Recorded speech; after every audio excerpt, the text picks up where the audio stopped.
नमस्कार, स्वागत है आप सभी का न्यूज 21 में। मैं हूं आपके साथ हर्षदा जोशी। खबर पिंक सिटी जयपुर से है। प्रदेश में भाजपा सरकार को सत्ता में आए 9 महीने से ज्यादा का समय बीत चुका है, लेकिन इस दौरान विभिन्न सरकारी योजनाओं में कार्यरत कार्मिकों की समस्याएं लगातार बढ़ती जा रही है। और इसी कड़ी में अब निःशुल्क दवा योजना में कंप्यूटर ऑपरेटर के रूप में काम करने वाले कार्मिक सड़कों पर उतर आए हैं और धरने पर भी बैठ गए हैं। इन ऑपरेटर्स का कहना है कि उन्हें लंबे समय से वेतन नहीं मिला है, साथ ही उन्हें नियमितीकरण या स्थायी नियुक्ति का भी कोई भरोसा नहीं दिया गया और इसी के चलते वे आर्थिक तंगी का सामना कर रहे हैं और उनके परिवारों की स्थिति दयनीय हो चुकी है। इसके अलावा बात करें तो उनकी मांगों में वेतन वृद्धि और काम के घंटों को लेकर भी मुद्दे शामिल हैं। धरने पर बैठे कर्मचारियों ने सरकार से जल्द उनकी मांगों पूरी करने की अपील की है और उनका ये भी कहना है कि अगर जल्द ही समाधान नहीं निकाला गया तो वे अपने आंदोलन को और भी उग्र कर देंगे। वहीं इन्हीं सब को लेकर हमारे संवाददाता सुरेंद्र सोनी ने कार्मिकों से खास बातचीत की। सुनिए।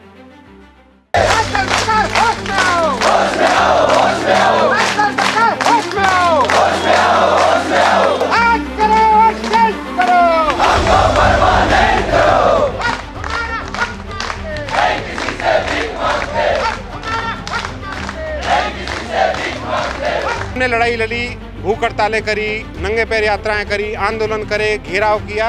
राजस्थान सरकार, कांग्रेस सरकार से हमने लड़कर रूल 2022 का हक लिया। 1 साल गुजर चुका राजस्थान सरकार आए हुए, भजनलाल सरकार आए हुए, लेकिन हमारी स्क्रीनिंग के जो नियुक्ति पत्र थे, जो लगभग 2500 ऑपरेटरों के नियुक्ति पत्र जारी होना है, वो जारी नहीं हुआ। कह देते हैं कि साहब आप लोग नियम से विरुद्ध आए हो, स्क्रीनिंग हो गई, सब काम हो गए, अब तो केवल नियुक्ति पत्र देना बच रहा है। यानी रोटियां बना दी, केवल परोसना बच रहा है। जब रोटियां देनी नहीं थी तो बनाई क्यों? राजस्थान में भजन सरकार के 9 महीने के वक्त के बीत जाने के बाद लगातार अब जो है वो कार्मिक सड़कों पर उतर रहे हैं, अलग अलग मांगों को लेकर अपनी मांगे तेज कर रहे हैं। वहीं राजधानी जयपुर मुख्यालय पर स्वास्थ्य भवन के सामने बने पार्क में हज़ारों की तादाद में कई युवा पहुंचे। दरअसल मुख्यमंत्री निःशुल्क दवा योजना अंतर्गत यहां पर 4600 कंप्यूटर कर्मी 2013 से कार्यरत हैं, लेकिन अब तक उन्हें परमानेंट नहीं किया गया है और लगातार उनकी मांग है कि उन्हें परमानेंट किया जाए और सरकार उनकी मांगों को पूरा करे। हालांकि इससे पहले पूर्ववर्ती कांग्रेस सरकार से लेकर के वसुंधरा सरकार में भी आवाज़ उठाई थी, लेकिन आवाज़ दबा दी गई है। एक बार फिर से भजन सरकार में तमाम मांगों को लेकर के एक बार फिर से आज जो है वो हज़ारों की तादाद में युवा पहुँचे हैं। उनसे बात करेंगे कि क्या उनकी मांगे हैं, क्या उनका जायज़ है, क्यों अब तक सरकार नहीं अगर मांगे नहीं मानती है तो उनका अगला स्टैंड क्या रहेगा। सर, किस तरीके से क्या मांगे हैं, क्या नाम है और कहाँ से राजस्थान से कहाँ से युवा पहुँचे? सर, मेरा नाम पुष्पेंद्र गुर्जर है और मैं इस संगठन का प्रदेश अध्यक्ष रह चुका हूं। वर्तमान में जालम सिंह भाटी जी प्रदेश अध्यक्ष हैं, लेकिन संगठन में हम लोग 2 अक्टूबर 2012 से लगे थे। उस टाइम पे 2000 ऑपरेट लगे थे। 2020 के अंदर ये संख्या 4635 के आसपास हो गई थी। राजस्थान जो लास्ट गवर्नमेंट गई है, कांग्रेस गवर्नमेंट, उसने एक नियम बनाया था रूल 2022। उस सब विभागों के कर्मचारियों को रूल 2022 में ले लिया था, हमें नहीं लिया था। जबकि हम लोग राजस्थान की सबसे बड़ी योजना है मुख्यमंत्री निःशुल्क दवा योजना, जो पूरे भारतवर्ष में राजस्थान को टॉप पे लेके जाती है। उसके कार्मिक और बाकायदा हमारे काम से ही ये काम होता है, क्योंकि जब तक हम लोग पर्चियाँ नहीं चढ़ाएंगे रिकॉर्ड केंद्र सरकार तक नहीं जाएगा। तब हमने लड़ाई लड़ी, भूख हड़तालें करी, नंगे पैर यात्राएं करी, आंदोलन करे, घेराव किया। राजस्थान सरकार, कांग्रेस सरकार से हमने लड़कर रूल 2022 का हक लिया। निमिषा गुप्ता जी ने आदेश पारित किया। स्क्रीनिंग हुई, 5 चरण से स्क्रीनिंग हुई, ब्लॉक स्तर से, जिला स्तर से, संभागीय आयुक्त के स्तर से, उसके बाद निदेशालय से भी स्क्रीनिंग हो चुकी। 1 साल गुजर चुका राजस्थान सरकार आए हुए, भजनलाल सरकार आए हुए, लेकिन हमारी स्क्रीनिंग के जो नियुक्ति पत्र थे, जो लगभग 2500 ऑपरेटरों के नियुक्ति पत्र जारी होना है, वो जारी नहीं हुए। हम बार बार यहाँ पे विभाग में आते हैं, वित्त विभाग में जाते हैं सुरेश वर्मा जी के पास में, लेकिन टालम टोल फाइल कभी विभाग में, कभी वित्त विभाग में, कभी कार्मिक विभाग में घूम रही है। कह देते हैं कि साहब आप लोग नियम से विरुद्ध आए हो। अगर नियम से विरुद्ध हम लोग आए थे या आए हैं तो भाई इतना काम हो गया, स्क्रीनिंग हो गई, सब काम हो गए, अब तो केवल नियुक्ति पत्र देना बच रहा है। यानी रोटियां बना दी, केवल परोसना बच रहा है। जब रोटियां देनी नहीं थी तो बनाई क्यों? भाई रूल्स क्यों बनाए हमारे लिए फिर? अच्छा, अब क्या स्टैंड रहेगा, क्योंकि लगातार आप संज्ञान में भी लेकर के आ रहे हैं, सरकारों पे कानों पे जू नहीं रेंग रही है, उधर से किरोड़ी बाबा भी जनहित के मुद्दों को लेकर के सड़कों पर हैं, तो क्या अब आपको लगता है कि आपके इस मसले पर किरोड़ी बाबा को शामिल होना चाहिए? बिल्कुल, मैं तो हमेशा डॉक्टर साहब के फेवर में रहा हूँ और चाहे वो सरकार में तब पिछली साल थे नहीं थे, लेकिन अभी भी हम लोग ने डॉक्टर साहब से संपर्क करने की कोशिश करी, किसी कारण वो संपर्क नहीं हो पाया। गृह मंत्री साहब से संपर्क करने की कोशिश करी है, चिकित्सा मंत्री से संपर्क करें, और डॉक्टर साहब से तो मैं निवेदन करता हूँ कि ये युवा है, ये उनकी आवाज़ है। जो डॉक्टर साहब जो मुद्दे छोड़ते हैं वो युवाओं के लिए लेके आते हैं हमेशा, और हम तो चाहते हैं कि वो हमारे लिए हक के लिए यहाँ पे आएँ।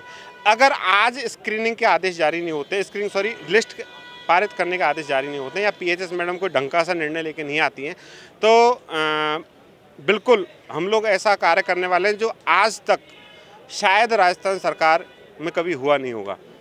हमारा एक भाई संविदा कार्मिक था, वो भी एक 5,000 का एम्प्लॉई था, हम 8,000 के एम्प्लॉई हैं, पिछले 10 साल से 8,000 सैलरी है। उसने 3 दिन पहले राजस्थान के सबसे बड़े न्यायालय, उच्च न्यायालय के अंदर फांसी गई, खुद कार्यालय में। तो हम नहीं चाहते अभी ऐसा कोई हम लोग कदम उठाएं, लेकिन ऐसा कदम उठाएंगे जैसे इस गवर्नमेंट को मानना पड़ेगा, हिलना पड़ेगा। क्या चुनौती दे रहे हैं आप गवर्नमेंट? बिल्कुल सर, चुनौती ही दे रहे हैं हम लोगों को। जब सरकार ने चुनौती दे तो की है कि तुम लोग आदेश पारित करवा के दिखाओ, तो देखो सरकार को हमें चुनौती देनी पड़ेगी। और मैं भजनलाल जी से, प्रदेश अध्यक्ष महोदय से, भाजपा के, उनसे निवेदन करना चाहता हूँ, इस राजस्थान की ये ऑपरेटर वो बेस है जो धरातल पे पार्टियों का प्रचार प्रसार करता है। लेकिन सरकार जब विपक्ष में थी, जब सरकार अब पक्ष में आ गई है, विपक्ष में थी बीजेपी, तब ये कह रही थी कि हम युवाओं की हर एक मांग को पूरा करेंगे, लेकिन अब सरकार क्या लग रहा है? बिल्कुल था। लास्ट जब कांग्रेस सरकार थी तब भारतीय जनता पार्टी के कद्दावर नेता राम शर्मा जी जो चोमू से लड़ते हैं, उन्होंने हमारी आवाज़ उठाई थी। मेरी भूख हड़ताल पे जहाँ मैं बैठा था, 15 दिन रहा था भूख हड़ताल, मेरे समर्थन दिया था। उस टाइम कहा था कि तुम्हारी मांग है, मैं आऊँगा, जब हमारी सरकार आएगी, भाजपा सरकार आएगी, तो उस टाइम पे हम पूरी करवाएंगे। और उस टाइम लड़े भी थे। अब नेताजी दिख नहीं रहे, भाजपा सरकार के कोई भी नेता नहीं दिख रहा।